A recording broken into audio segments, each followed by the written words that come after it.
Happy Hump Day. Hi, Tracy. Happy Hump Day. Hump Day. How are you doing? Oh, good. We did have Australia Day. I don't celebrate Australia Day. I choose not to celebrate it in the sense that it means different things to different Australians and less than positive. And personally, I'd be happy if it was a united kind of celebration for all Mm. Australians, but it isn't. So for me, I'm happy to just take the day off, yeah, but not get involved in any flag waving celebration kind of activities. Yeah, I just wish they'd just change the day. Make Australia Day about uniting everyone, celebrating what's great, yeah, as opposed to it happening to be the time where they killed a lot of Aboriginal people and took their land. yeah. The landing of the first fleet, right? I've seen it. People on Facebook call it Happy Invasion Day. Oh, Is that right? something like that. But I guess it's a bit like Thanksgiving in America. I don't know if it's similar. Yeah, Yeah.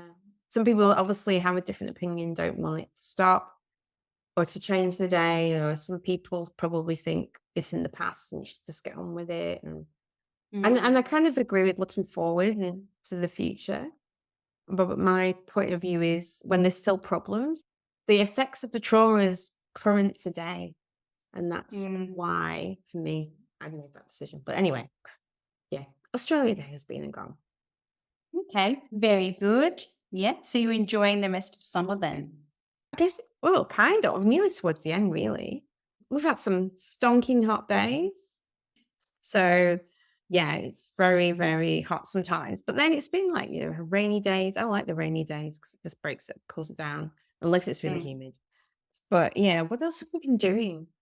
I did go out for a friend's birthday, Rishma's birthday. Yes, nice. That was really nice. It was just one of those really beautiful days, live music, everybody's happy, enjoying themselves, and it's that view over the harbour, the bridge and the Opera House. Well, not the Opera House because you sat on the Opera House. And it's like, aren't we lucky? That's always how I feel when I'm there. Aren't we lucky to live here? It's such a beautiful city. Yeah. Yeah, when it's a beautiful sunny day and yeah, it's just perfect. Exactly. Exactly. Perfect. And what about you? What's been happening? Since our last chat, I've just been meeting new friends in Italy and exploring the area. So that's a really big thing for us this year is to get out. I mean, we went out and about a lot last year, but it was all touristy stuff with friends and everything. So this year we just want to really settle into getting to know the area a little bit more like a local. Mhm. Yeah. And So how's your it, language? oh, yeah, struggling, but that's okay. Later today, I'm going to go enroll in a language course. I'm going to get assessed and put into my class and then start, well, when they tell me to start, basically, hopefully next week. Oh, that's so cool. Yeah. It's the best way Yes. to learn though, isn't it? Immerse yourself in the culture. Yeah. Oh, So, say something in Italian. Say, "Okay, welcome to the podcast, or well inclusive." Now over to Tracy for our first story. How do you say that in Italian? I don't even know the word for podcast. Oh, just say it in English. Benvenuti tutti. Welcome to all. There you go. That's like I said, my Italian's just dire, but we'll get there.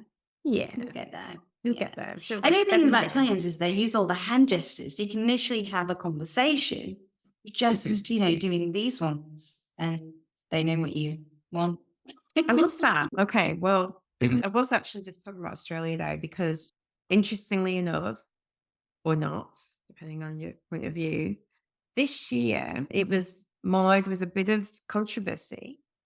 We had several neo Nazis in the streets leading up to Australia Day, which you might think is something of the past, but now it's alive and kicking. And it was quite shocking and scary to me to hear that because it was actually in the part of Sydney where I live, the North Shore. So that's where I live. And in New South Wales, where Sydney is, so New South Wales is a state, they've passed a law, but it only stops extremist groups flaunting the racist ideology. So like symbolism, symbols and things like that.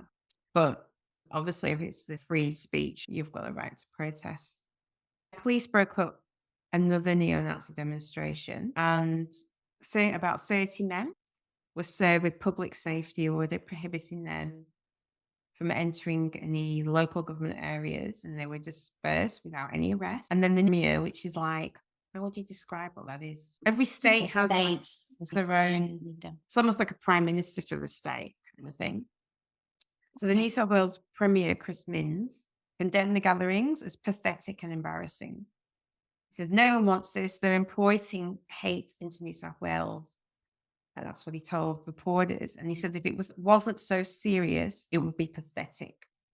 It's clearly embarrassing to see a group of blokes dressed up in all black in a 40-degree day wearing balaclavas, because that's basically how we were dressed. He's also threatening that people found to be involved could be unmasked by the police. So they're wearing balaclavas, don't know who they are. They're hiding their identity.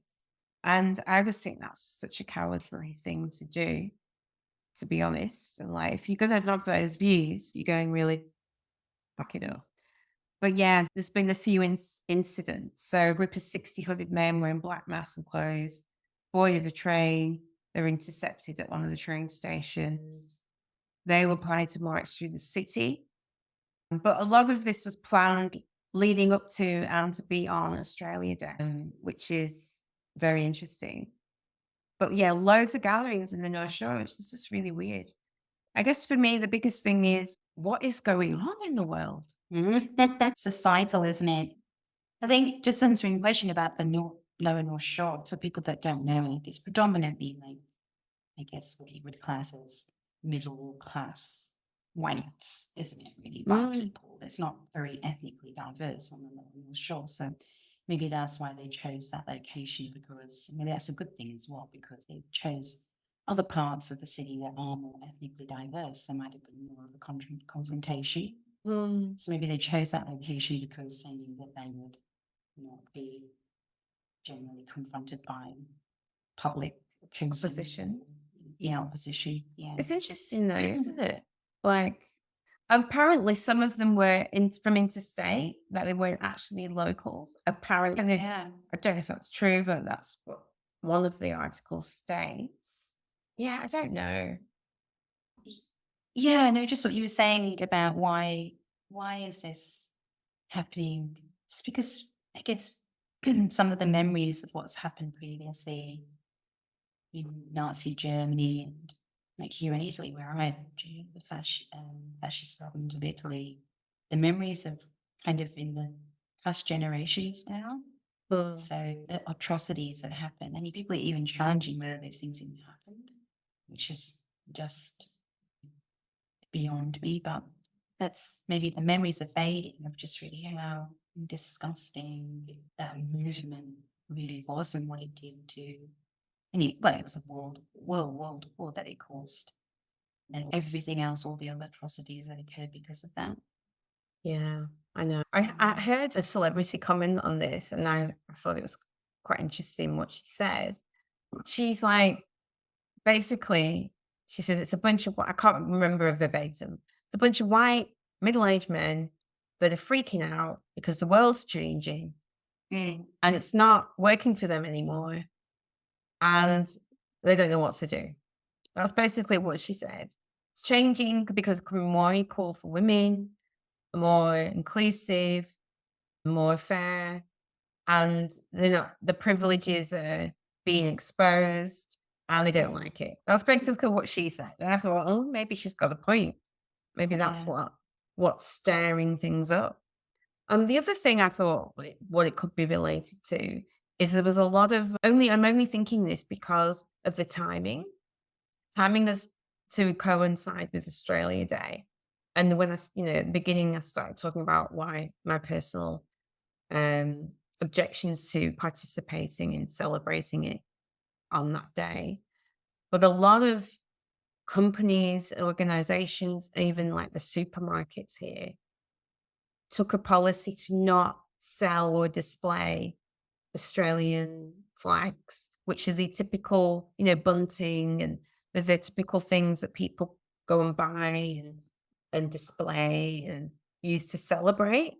And so a lot of companies have come out on record saying they weren't selling it or they weren't displaying it or whatever out of consideration for all Australians. Mm. And I don't know if that was something that triggered it. I don't know, really. Could be. Yeah. Yeah. What do you think? Yeah, I mean, yeah, maybe that was the triggering of this protest that they put together, but I guess the neo-Nazi movement in Australia and in other parts of the world has kind of been brewing. And, in some countries, yeah, I mean, these people have become elected into parliament, like here in Italy. Mm. Our prime minister, she comes from that neo-Nazi, fascist, white supremacy background. That's in the foundations of what her party represent. And I think it's been a couple of years now that she's been prime minister, the first female prime minister in Italy, and she's come from that neo-Nazi route. So, and then we've seen in other parts of the world as well, and Brazil and other Yes. countries where this movement has grown. So there's Great. something behind it. There's definitely something behind it that's feeding into all of this. And like you said, maybe it is that feeling of losing some of the privileges that typically white people have had in the past. So yeah, railing Yeah. against that There is potential of that. losing their power. Yeah. I think it's obviously complicated. I think that's definitely part of it. The world, like the whole DEI must die. We talked about that. All Mm. those DEI, Yeah. that's kind of recent. That's not been around for years and years. It's been around maybe what, last decade, maybe. It's not been something that's been going on for a very long time. And so there has been what I would consider positive change. There's a lot more awareness about privilege, about bias, about discrimination, and initiatives to make the world and make things more equitable. And so, yeah, there is that change that may be scaring people. So that's possible. But you think about Nazi Germany, wasn't it birthed through a time of like real poverty? People were really struggling, like now. And this is what I'm thinking, is it this crisis that we're having where people are struggling because we've got the Ukraine war, another war, we've had COVID, and it's impacting a lot of people. And I feel like people want to have to blame someone, and it kind of comes from there. I think something Yeah. similar happened. Potentially. I mean, if you hit hard times, sometimes it's hard to kind of just accept that or look inside to see how you've contributed or what you can do for change. Sometimes it's easier just to follow whatever somebody else is preaching to say, like, yeah, I mean, that's what Hitler did, didn't he? He kind of blamed the Jews for if you're, German living in poverty, it's because of the Jews. They're taking all our money, they're taking our jobs, they're doing this and the other. That's kind Mm, of the beginnings of what he was, or maybe not the beginnings, but that's what he was preaching. mm, Yeah. yeah. Do you know what really kind of depresses me about that, if that is part of it, is that how humanity hasn't really evolved. Like we haven't I, evolved beyond those lessons. I would have liked to have thought that we're just all human and no one is particularly superior. yeah. And that was at least part of the mass mind. But I guess that's maybe a little bit naive. And Mm. seeing things that are happening now, it just scare me because I feel like it's the death of humanity when these things grow, become more of a Mm. presence and start to gain power and traction. It's like they're Yeah. in the shadows. I mean, I know they've always been there, but they're kind of in the shadows and then they come out. Yeah. In a, And now with social media as well, it's a lot easier for them to kind of congregate on these social media platforms behind the scenes and also with the dark web as well. That makes it accessible for people to who aren't physically together, but especially in a country like Australia where it can be so remote and so the spaces are so vast that it can give them a platform to congregate and then do these types of organized protests that they're doing. Yeah. And always But, targeting some of problems. yeah, yeah. But some of me does agree with the fact that people have the right to protest. Mm.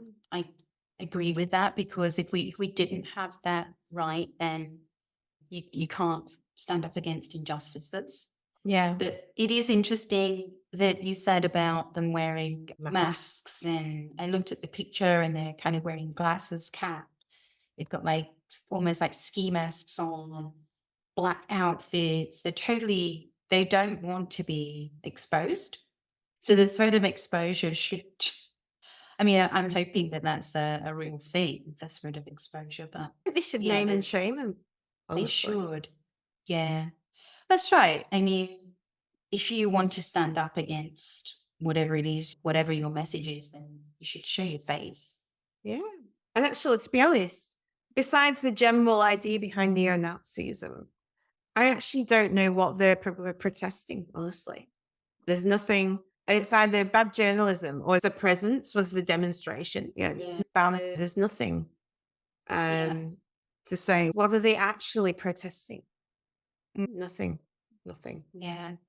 Nothing. But the leader of that group, this guy, Thomas Sewell, he is a neo-Nazi. He's It's a involved in self-proclaimed leader of the Yes, that's right. neo-Nazis. Oh, right. Okay. Right. But he's like got a history of, yeah, I guess, yeah, a racist history, or at least a history where he is wanting to promote that neo-Nazi philosophy. Then he's been involved in assaults and racist attacks, and involved in anti-transgender rallies, that kind of thing. So, I mean, those are the general things I'm guessing that he would stand for. And if he's a self-proclaimed leader, I'm guessing that's what he would want his, neo-Nazi group to be standing up. Standing for and Yeah, supporting him in. So that's why Yeah. it scares me. And the story also says that it's on the rise. This extremism is on the rise. And that's partly why they pass these laws in Parliament anyway, to ban the hand gesture as well and any Nazi symbolism. So that's been banned in a lot of states in Australia. And that's, in response to the growing members, which scares me, quite frankly.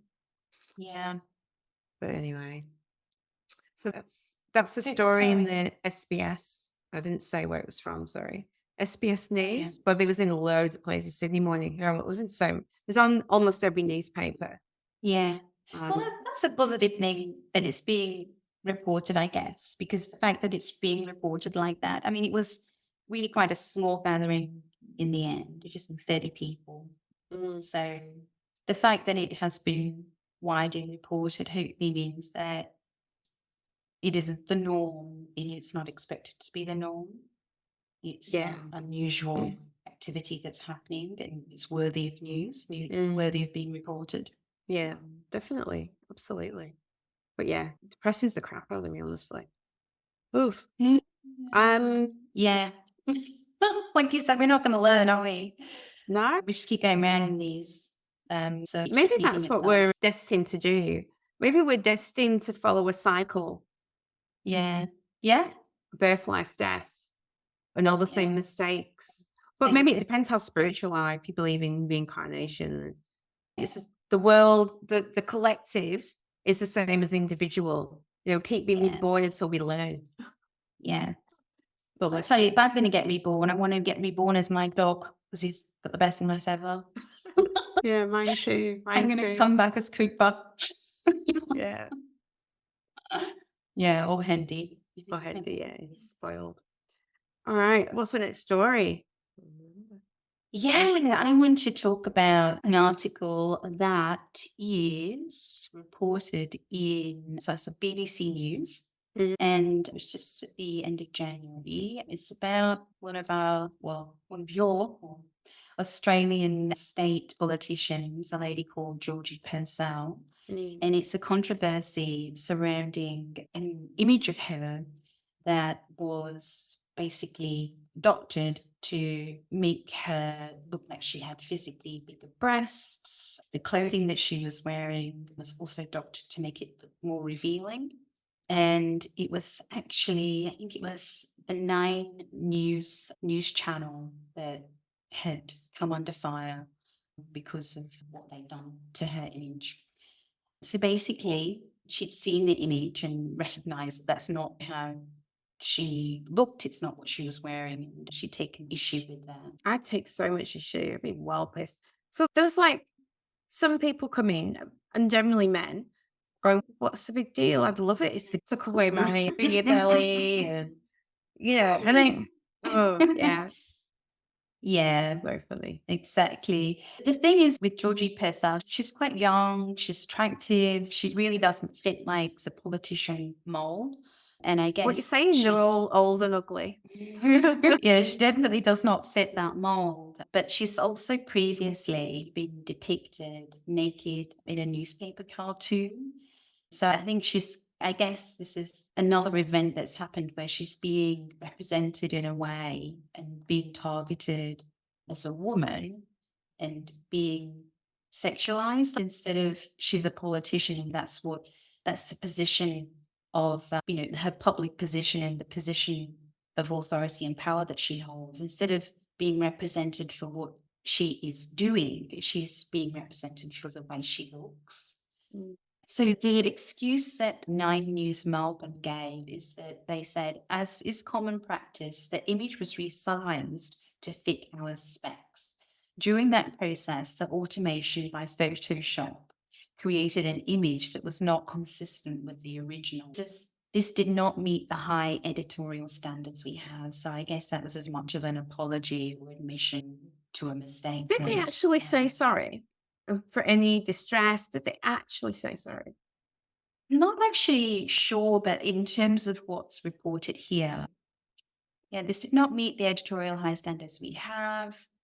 And it just say, Miss Purcell said, while she accepted Nine's apology, so I'm assuming they did apologize in some way, she is skeptical of their explanation. So regardless of an apology or not, I guess I would agree with her that that sounds like a pretty lame kind of So lame. And then I course of think event. blaming it on AI in an Adobe program. Yeah. But basically, the Adobe came out and said, no, that needs a human input. I would have thought so. I mean, I can't see why Adobe would, the software, would choose to expose her midriff. No, that's what I mean. It's a load of rubbish. And resizing's not going to expose a midriff either. Yeah. That's why it's just such a lame, rubbish excuse. Yes. But yeah, it is a bit, I don't know, like imagine, this is the thing, it's about different perspectives and what people have experienced. So I totally get a mum might come out and go, what's the problem? Get rid of my beer belly, maybe look taller, slimmer, whatever. And they'd be happy. But they're not subjected to this scrutiny of their physical appearance. They're not sexualized when they're doing a public facing role that's serious and want to be taken seriously. Because I'm assuming politicians want to be taken seriously.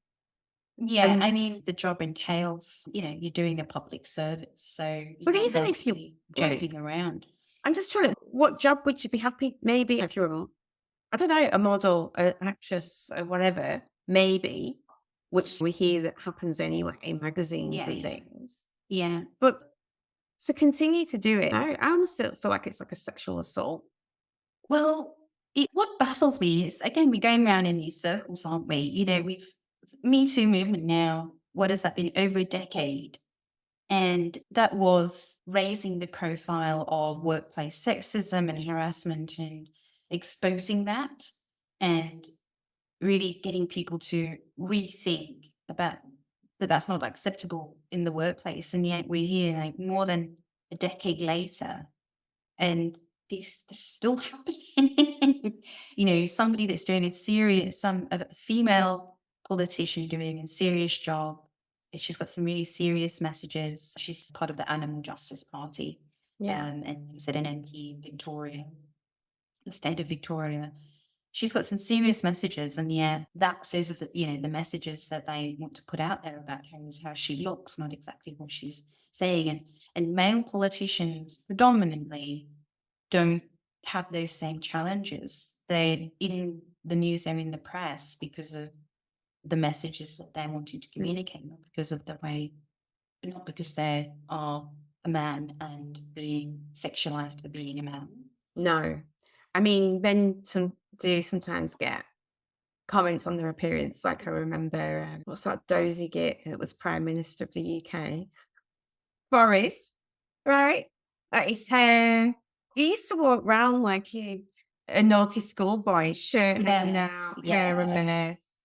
You know, like he got up yes. late to school, just I throwing his mean, clothes on. yes, So he would yeah. get comments. It was certainly not being sexualized. And you could argue that he wasn't dressing professionally in the sense that Mm, the acceptable standard for the politicians that he worked with, you know, if there's a dress code, I mean, you know, whereas she's dressed perfectly, respectfully, and in accordance with any, you know, what's expected yeah, of her. code. Yeah, yeah, yeah. Yeah. And like, yet she's being, yeah, like you say, sexualized in the media. It'd be really angry, to be honest. Yeah, Like, how dare they? yeah. But I mean, behind all of this, there's like really serious, there's a really serious underbelly of sexism and sexual harassment in Australian politics. You know, there've been cases of allegations against men behaving with misogynistic behavior, with sexism. There was the allegation, well, that went to trial with the Brittany Higgins, who was working in the Houses in the Parliament, and she brought to light an allegation of rape. There's lots of other documented sexist behaviours in Australian politics, and yet Nine News still feel that after all of that, after all of that public attention, that it's appropriate to do this. Mm, There really is like that kind of attitude when it comes to sexism, harassment in the workplace, and yeah. Like it's no big deal. in Australian politics. Yeah, yeah. Oh well, you know, well, we can just keep on doing this, and there's no recourse. Yeah. Yeah. Because I think I've said this before as well. Like when people think, "All right, oh, it's not, what's the harm?" You know, blah blah. It's like if you've got any children, let's imagine you've got a 5-year-old girl. How would you feel if they did that to her?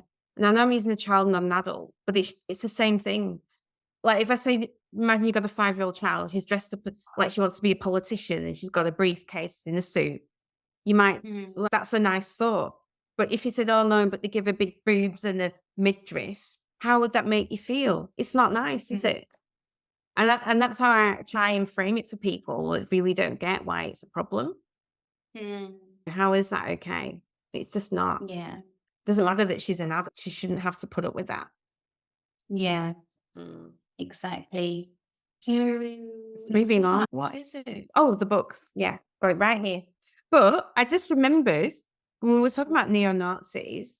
So obviously that's something that I oppose. And my friend sent me this film, which I can't even watch it on TV. I can't even watch, you know, fiction or read fiction about it. I just can't deal with it. It's just too confronting for me. And she sent me this film. She goes, "It's really good. You got to watch it." I was like, "Oh, what is it?" And because it had a Nigerian actor and it was by a Nigerian director, and being of Nigerian background, I'm really interested in hearing about the accomplishments of Nigerians that's nothing to do with scamming people, because that's all you tend to hear about Nigerians doing scams or being printed and then you won the lottery and all this kind of stuff.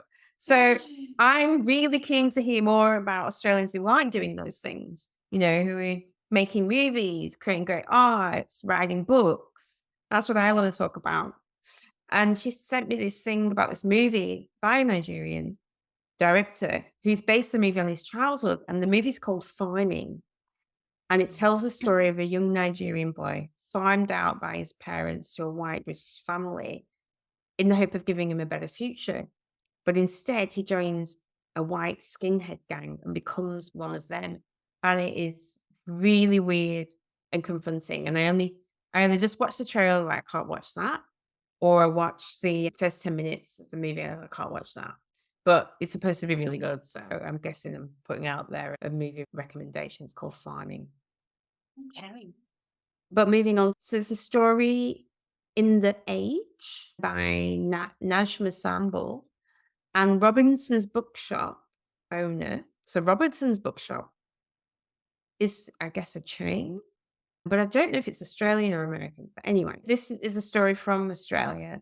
And the owner of this bookshop apologized after facing backlash for calling for more books with white kids on the cover. More books with white kids on the cover. I just said that twice because they were the only books I ever saw pretty much growing up. So for me, it's like, is she living in a different world? Because that's Yeah. what I was thinking when I read that. And an end to the woke agenda that divides people in literature. And I really find this amazing, this idea that wokeism is divisive. Find that quite ironic, but a lot of people do believe that and have that opinion. So Susan Horman, who owns the state's oldest independent bookshop, Robinson's Bookshop, caused outrage on social media when a series of posts from her X account, were uploaded to Instagram by the account Coffee Books and Magic. The post has since received hundreds of comments condemning her views. In earlier tweets, she'd said, any traditional white family stories and those with no wheelchair, rainbow, or Indigenous art, non-Indigenous history were missing from bookshelves. What's missing from our bookshelves in store? Positive male lead characters of any age, any traditional white family stories, kids' picture books with just white kids on the cover, and no wheelchair, rainbow, or Indigenous art, non-Indigenous history, she wrote. So basically, she's saying it's too diverse. There's not enough books now with just white kids on. That's the gist of what she's saying.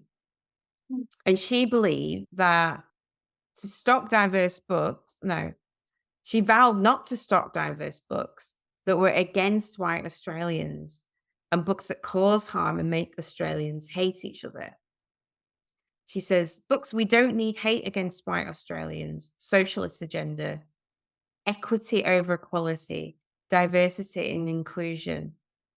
And then in brackets it says, read as anti-white exclusion. Left-wing government propaganda, basically the woke agenda that divides people. Not stocking any of these in 2024. So that's basically what she wrote. So like, oh, and it even has a picture of her tweet. And it sparked outrage, which I'm glad to hear. And some people are boycotting. Yeah. So did you say she's like the owner of she owns this, the state's oldest independent bookshop. Yeah. I mean, at the end of the day, it's her shop, it's her bookshop. She can stock whatever she wants, right? Yeah, And totally. that's her prerogative. And if she wants to do that, then I guess she can do that. If she believes that she has enough customers that are wanting just, those types of traditional white stories, then I guess she should go for it, right? But at the end of the day, I'm guessing that the books she's taking offense to are being published because people want to read them. There's a demand for it. So whatever her opinions are, at the end of the day, people are going to vote with their money, aren't they? They're going to spend where they're going to find the literature that interests them, that they want to learn about, they want to engage with. And I say, great, if Australians are wanting more diverse literature, then that's a really positive thing. If she doesn't want to engage in that, then maybe she should stop stocking all the other books and see what happens to her bookshop. Mm. Yeah, I mean, I totally agree with you. It's her bookshop. Sell whatever books you want. I just found it quite amusing. But again, it's something I've heard before that was becoming too diverse, too woke. And I don't think we are. I personally, obviously, obviously, I'm not going to think that we are, especially not in Australia. No way. And not compared to other places, or certainly not. But it's more around, I think it's just more a contrast thing. So, contrast is used in so many ways successfully. Like if you're selling something, you say, oh, it costs $10,000, but you can have it for six. Oh, wow, it's 10,000, oh, six, yeah. It doesn't seem as bad. And I just think there's something like that going on. People are so used and in the comfortable with things being a certain way that when it becomes so different, then it contrasts too much. Mm. And it's only then that they notice, because if we think about it the other way, growing up, all you ever see is white people. And one thing I really always really, really wanted, and I actually think I did right to, Moonpig, the online gift card thing. I'm sure I wrote something. I said, I really love your cards, and it's great that you can create and change and modify them so easily. I would really like to see more people of color, children of color on your greetings cards. Because, I buy a card for friends and there's two pictures of two girls going out having fun, but they're two white girls. They don't represent your friends. They don't represent my friends, or my family when there's pictures of people on cards. I mean, the whole idea of being able to put your photos on cards kind of changed that, great. But when it's just an illustration to only ever have white people, it's like saying you don't, it's almost like telling people you don't exist. It's like that. You don't exist. Yeah. I do. Yeah, I do think, like what you say in Australia, like this is the diversity, and it is becoming a lot more. There is more diversity happening, but I think what you were saying before, and maybe the point was that the integration, that's a whole different thing, right? And in order to get better integration of communities and different people from different backgrounds, there needs to be an understanding of each other, and literature forms part of that. Like if you read a book about a different culture, it helps you kind of understand. You might not be able to relate. It might be not something that you can maybe even connect with, but at least you can start to understand. And until we start to understand each other better, it's going to be harder for us to integrate. Even if the population in Australia, as you know, there is a diverse population of lots of different nationalities. There's lots of people that have migrated to Australia, but there's not really a lot of integration that I was seeing anyway. Yeah, you're right. Yeah, you're right there. There's not a lot of integration. There's pockets of communities in different places. Yeah, you're right. I mean, my jaw would be dragging on the floor if I saw another Black person, sure. I'd literally, and you know what? I'd still have this. It's so embarrassing. I nearly did it the other day, right? There was a girl. No, it was if somebody did this to me in the UK, I'd be like, what the hell is wrong with you? But here, it's like I want to know every Black person I see, and I want to go over and go, oh my God, hi, how are you? How long have you been here? Blah, blah, blah. But I just have to stop myself because they think I was mad, maybe. But that's the urge I get here because it's so rare.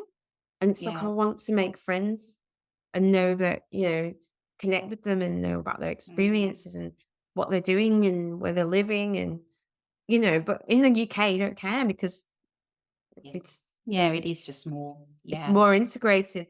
People everywhere. Yeah, I totally get that. I guess you try and find or build your community with other people that you feel might have similar connection or challenges, same kind of things going on in your lives. Yeah.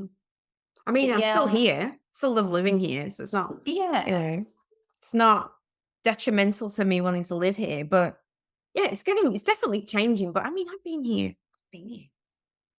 Oh my God. 16 years or something. Years. And it's still it's more common now, but still hardly nothing compared to other countries, compared to US, compared to UK, even countries in Europe.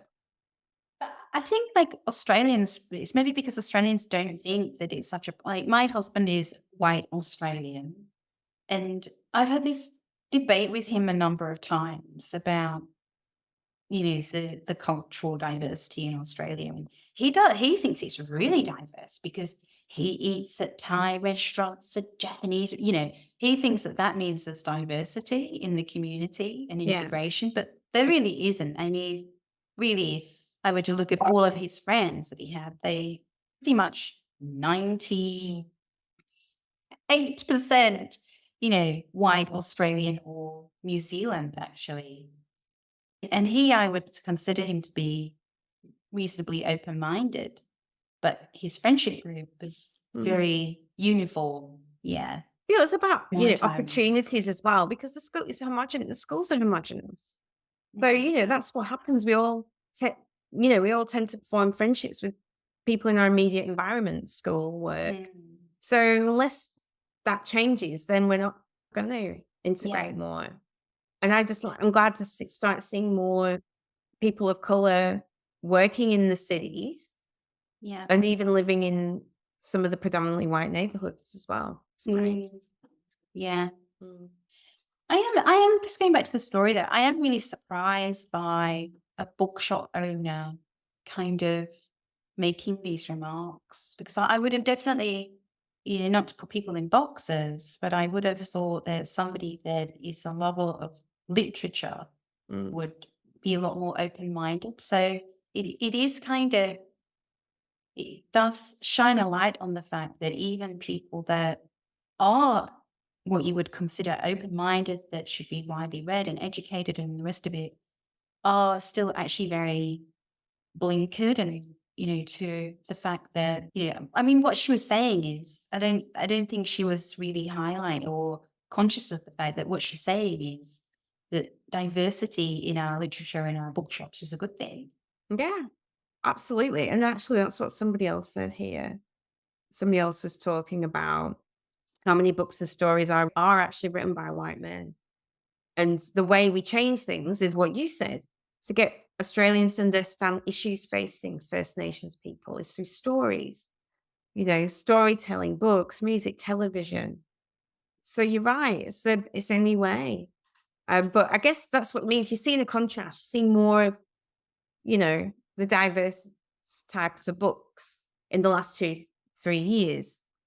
Well, yeah, it's definitely not an imbalance though, and that's what she's trying to suggest. There's an imbalance in the market. Yeah. But anyway. At the end of the day, let the readers speak. If there's demand for that type of literature, that's what the audience is wanting, and that's what they're willing to pay for. So that's what authors are going to be successful at getting published. Publishers aren't going to waste their money on books that don't sell. Don't sell. Exactly. All right. I think we need to move on. Yes. Oh yes. Is it what would you do? Yeah, what have we got? What have you got? We have our you need a little jingle. I know, I was hoping jingle to introduce this section. We have our first story shared by a listener. Ooh. I'm completely making up this voice, but I want to act like this is a listener telling us a story. Oh my gosh. I have just finished work and there was a corker of a what would you do? My team member emailed me saying they weren't happy with the client we were working with. The client seems very junior with a Spanish surname and has a thick accent, which is probably why communication is lost in translation. Now, that's not bad enough. It's pretty bad, Tracy. That's pretty bad. But if that's not bad enough, they accidentally copied the client they were talking about on the email. Oh, yes. Oh, just curl up and die. That's my response. That is my what would you do? What would you do? Curl up and die. Oh my god. That is hysterical. Well, sorry. They copied in the person they're talking about. They copied them in. Yeah. The actual person. The actual person. Oh my god. Right. So there's two parts to that. So the first part of my question is, you're receiving this email from your team member. So you get the email firstly. That part is a what would you do? Yeah. But then you Yeah. email and the client's happy. Like, yeah, Wow. that's Okay, so the first part, well, obviously me, being me, I would, well, I don't have an accent, and I think I've talked to you about this before, Tracy. It's disarming to people before they see me, and then they haven't heard me. And then when I speak, it's disarming, and it actually kind of puts them on the back foot. They're expecting an accent of some sort. So even though I don't experience it, I do kind of emphasize and understand what it must be like to have an accent and the barriers that that can create. So yeah, if this was a colleague that had emailed me and said that, I would want to have a conversation with them explaining that, what is the actual problem that she's experiencing? Because she's mentioned like a few things. She's that's a junior person, thick accent, Spanish surname. I don't even know what relevance that has, but maybe that's in relation to the fact that she's got an accent, and then the lost in translation. Of course, if you're at work and if you're experiencing issues, you need to try and identify what those issues are and what's creating the problem to move forward and make something work or happen. And she seems to identify that the problem is the thick accent. I would want to understand and explore that more, and also try to separate the accent from what else might be happening, because somebody might actually be incompetent at their job, right? That actually might be a true thing, but the message has gotten blurred. So I'd want to actually understand what's happening, what the problems are, and is it just because of the accent, or is it because actually the person has got some other competency issues that we need to resolve and deal, because that's a real thing that can be, we need to work with. But the accent thing, that's just a little bit like it's disrespectful and it's rude, and I would say just you need to be putting more effort in, because actually all of us talk differently. We all talk with different accents. Might not be like a typical accent from a country, but we all have different ways of speaking. So yeah, when you're working as part of a team, when you're in that client relationship, you need to do better than that. yeah. Oh my goodness. What do you think? I'm going to say two things. Yes, I personally have people struggling to understand my accent, Yes. and I'm English, right? And I get that. And so I adapt slightly. Sometimes I'm wearing slow down, enunciate my words better, not use slang with certain people. I get that. Also, I understand that people who may not understand my accent initially, the more they talk to me, the more they understand me. And I feel like that's just how it works when you're not used to hearing words pronounced a certain way.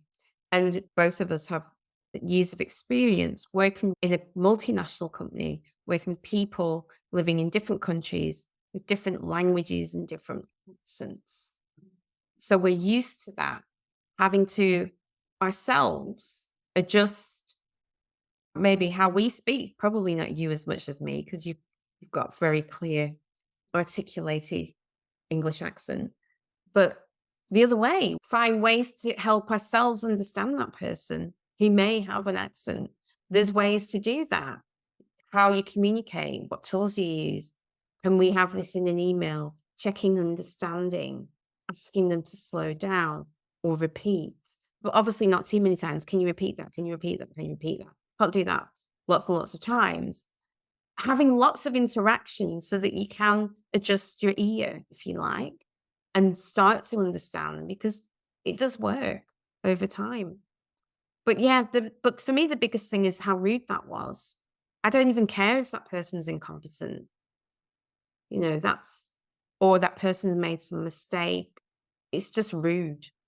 And the fact that there's a much better way to approach it. Yeah, Just say there's been some communication issues, and then try and work on those. Exactly. You're right though, Tracy. It's a two-way street because I'm just thinking now with my experience here, some Italians that I speak to, they really put in a lot of effort.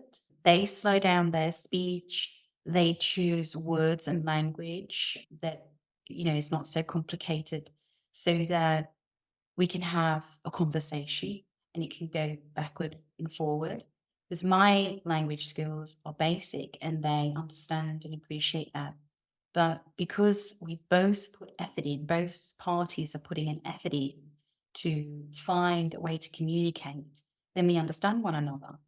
There are other Italians, though, that I'm speaking to that fire back at me really fast, that use complicated languages and complicated tenses.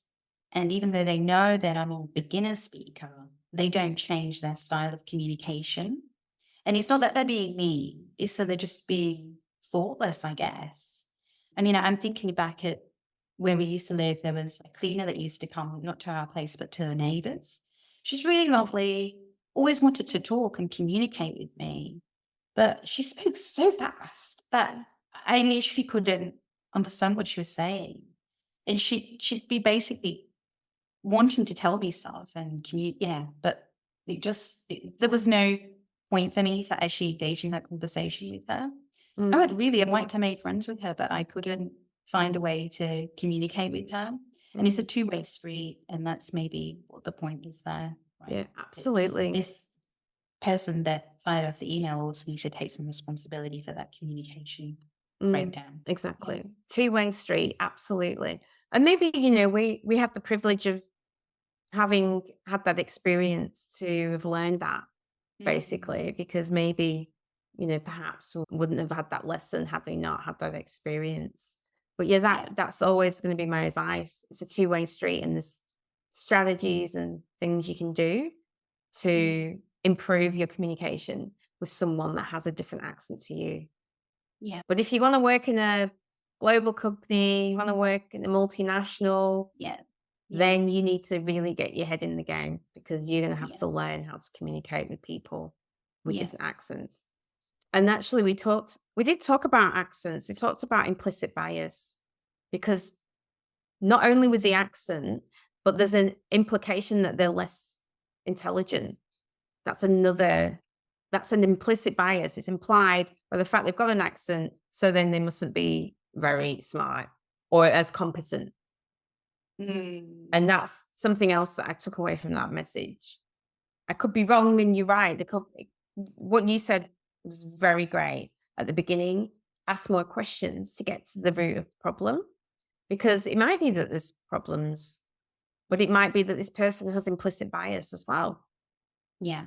I mean, it sounds like it by the phrasing of the messaging that's being sent out. Yeah. What about, Ren, let's be nice now. What advice would we give this person to fix this mess, to dig themselves out of this hole they've just dug themselves? Well, I mean, first off the bat, that absolutely needs to be an apology, right? And it needs to be a genuine, authentic apology, really addressing what's happened and where that messaging came from. I think we all everybody deserves a second chance. The person that wrote this message, maybe she was just letting off some steam to a colleague, and she'd come into work on Monday and maybe feel a different way about it. Okay, what can I do to, work with this client? So I want to cut somebody a little bit of slack and like really hear what kind of apology they would have and how genuine and authentic it was. If it really doesn't address the issues, like you say, some of those biases and the rudeness of it, the inappropriateness, then I'd be questioning really how heartfelt and how genuine an apology it would be. But that would definitely, you'd have to apologize. And then start looking at whether the relationship was salvageable. Yeah, because this whole thing, I'm just thinking from this person's perspective, of the client who they're talking about, I'd feel off if I got an email or they couldn't understand me, my accent and all this kind of stuff. I'd feel terrible and I'd feel so uncomfortable working with that person. And this isn't personally, I might be doubting whether myself, questioning whether I was up for the job or really angry. I don't know. Or who knows? It's that whole idea about creating psychological safety in the workplace. But anyway, we don't know the background, we don't know all the details. We don't know if this is typical behavior for this person or if it's a one off. But there definitely needs to be some cultural awareness training. For a manager, I'd be like, cultural awareness training, apology, And triangles. yeah, apology, and then you're going to deliver the training to your department. That's punishment.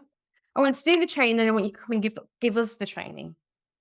Yeah. Oh my gosh, that would be so embarrassing, wouldn't it? Yeah. But good. But yeah, benefit I think everyone. you're right. That whole feeling safe in the workplace. I mean, it would be up to the person, that was being criticized in this email. It'd probably be up to them to decide as to whether they could continue working with this person. Yeah, Whether they absolutely. felt like they could do that. Yeah. Because the psychology could really affect their work performance. Mm, And then it would be negative reflection on them, wouldn't it? Moving forward. yeah. If they didn't feel like they could perform their best in that situation, then it could negatively affect their Yeah. career performance. Yeah. Mm. Absolutely. And I remember some advice. I think we got this in training. I'm sure I almost think this is in training in our own corporate work about emails and etiquette. And it was never write an email that you wouldn't want to spread across the news. That's it, yeah. That was it. So when you're writing emails, if you would not feel comfortable with that being on the news, 10 o'clock news, 9 o'clock news, whatever, then don't put in an email. Yeah. I think that is actually, emails or not, anything, that is just really common sense rule. Mm, Like saying, if you're really doubting something that you're about to do in the workplace, consider that being a headline, page one, newspaper splurge, and it might get you to rethink again. yeah. Yeah. How you're about to do. Yeah. Have that little thought. I think that's a really good advice. Good And advice, good Tracy. advice. Good advice. Mm. And we have talked about accents before in the workplace, and we talked about implicit bias. And actually, what you said as well earlier about how you received people seem to be expecting an accent, and then you open your mouth. Well, yeah, Bhavna talked about having that experience as well. And actually, she also talked about seeing people from India with a strong Indian accent being discriminated against and having that perception herself. And she opens her mouth, she a very proper English accent for that reason. Whereas my dad, who's lived in the UK all of my life, which is a long time now, still has quite a strong accent. Yeah. And mostly, I assume he's chosen to keep that because if he wanted, he could have. I mean, I'm sure it's softened a little bit. And same actually, my mum is from Ireland. She still has an accent. It gets strong, and our accents get stronger when we're around our own kind. That's Yeah. I get stronger again. I get that. I went to dinner with a friend of ours when they got back from my trip to the UK, and she could not understand half the things I was saying. They just sounded more more north. Yeah, than something too English. northern. Yeah. She couldn't understand me. Lancashire. Quite funny. But anyway, that is a coworker over. What would you do? I don't know. Like, if I was that person that sent that email, yeah, I think I would resign. I'm gonna just back out of this very slowly. Yeah. Start again somewhere else. Start yeah, again. no, yeah. Hopefully she's reflecting on what's happened, and then and it was just like a stupid mistake. I mean, we all make mistakes, don't we? Yeah. Especially if it's late on in the day and tired. Or perhaps saying, I'm blaming young people here. I shouldn't have been ageist. Perhaps they're very young and inexperienced. Yeah. But maybe not. Perhaps they're very old and not used to working with anyone that's not. Yeah, she did mention the person being younger, didn't she? Younger. And therefore... So, yeah, I don't know. Yeah, they did. So maybe, I don't know, who knows? I don't know. No. We don't know the context, No. Thank unfortunately. But goodness. Actually, I'm glad that's I don't know all of that. Don't our want to know best- anymore. that is our best advice. And what would you do? And if you want to listen to that episode where we talk about accents and we talk about implicit bias, that was season 2, episode 13. I'll check that out. Thank Check you, it out. Tracy. Okay. Mm. All right. So Done and dusted. done and dusted. Bye. Bye.